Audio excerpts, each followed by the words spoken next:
Good morning, class. Today we will learn about President Jimmy Carter, a former peanut farmer turned president. First, our learning goal and assignment. Students should be able to proficiently describe the career of Jimmy Carter as president.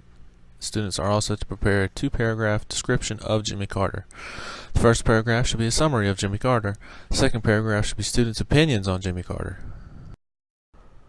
Let's begin with some background on President Carter. He was born October 1st, 1924 in Plains, Georgia at the Y Sanitarium, where his mother was actually on staff as a registered nurse.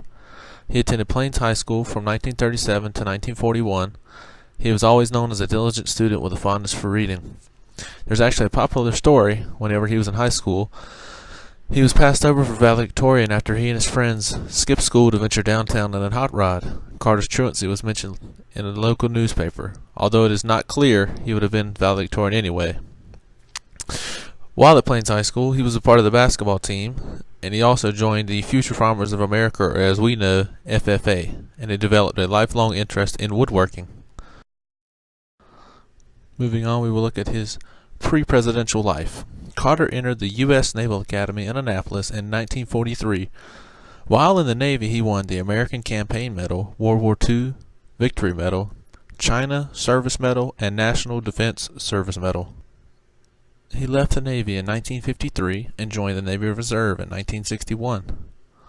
His political career began in 1963 when he became a part of the Georgia House of Senate in the 14th District.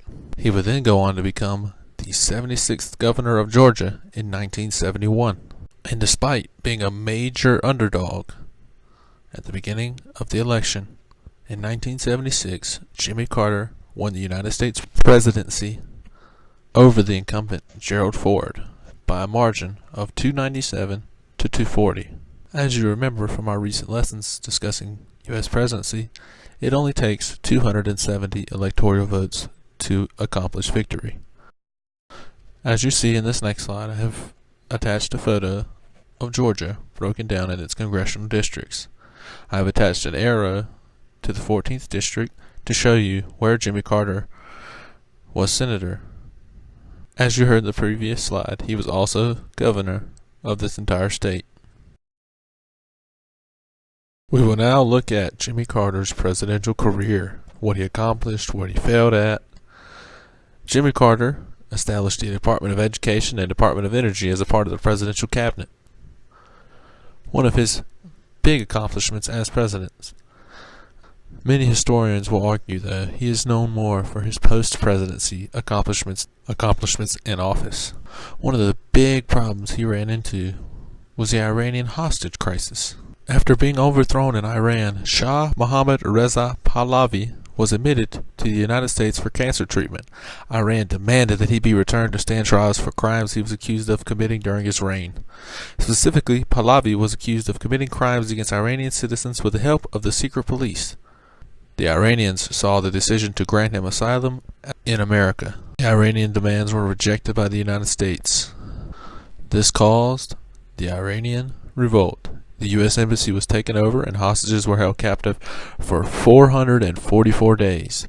News stations every day will remind citizens the number of days the hostages have been held captive, turning the American people against Jimmy Carter because the hostages were still being kept. The rescue attempt. Carter tried a nighttime attack by American Special Forces. An U.S. plane was to arrive in an Iranian desert, bringing equipment for the attack and soldiers. A few other helicopters transporting more soldiers would approach to meet at the temporary airfield. One of the helicopters inadvertently flew into the plane, accidentally killing a lot of Americans who had came to help. This is a big humiliation to the United States. The United States is supposed to be one of the most powerful countries in the world at this time, and it does not look like it. It looks very weak and soft in the world stage right now. 444 days the hostages were kept stands as the longest hostage crisis in recorded history, which would turn very bad for Jimmy Carter in the next election, who would lose to one of my all-time favorite presidents, Ronald Reagan. Okay, back to Mr. Carter in his post-presidential life. He won the Nobel Peace Prize in 2002. He's a key contributor to Habitat for Humanity, and he established the Carter Center, which is what helped him win the Nobel Peace Prize. He's also the longest retired president ever. He has been retired for 37 years. Don't forget your assignment that's due in class the next time we do have class and school is not canceled. I hope you all have a safe day and enjoyed learning about President Carter. This is Mr. Schmidt signing off.